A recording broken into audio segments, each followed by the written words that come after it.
John Elia साहब लिखते हैं, नया एक रिश्ता पैदा क्यों करें हम, बिछड़ना है तो झगड़ा क्यों करें हम, खामोशी से हो अदा रस्म दूरी, कोई हंगामा बर्पा क्यों करें हम। ये काफ़ी है कि हम दुश्मन नहीं हैं, वफादारी का दावा क्यों करें हम। वफा, इखलास, कुर्बानी, मोहब्बत, अब इन लफ्ज़ों का पीछा क्यों करें हम। हमारी ही तमन्ना क्यों करो तुम, तुम्हारी ही तमन्ना क्यों करें हम।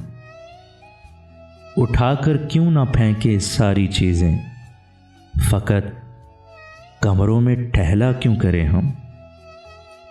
नहीं दुनिया को जब परवाह हमारी, तो फिर दुनिया की परवाह क्यों करें हम।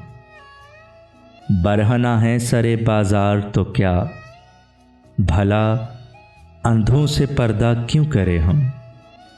हैं बाशिंदे इसी बस्ती के हम भी, सो खुद पर भी भरोसा क्यों करें हम। चबा लें क्यों ना खुद ही अपना ढांचा, तुम्हें रातब मुहैया क्यों करें हम। पड़ी रहने दो इंसानों की लाशें, ज़मीन का बोझ हल्का क्यों करें हम।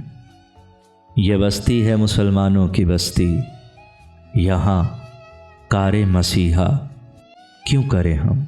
यहाँ कारे मसीहा क्यों करें हम।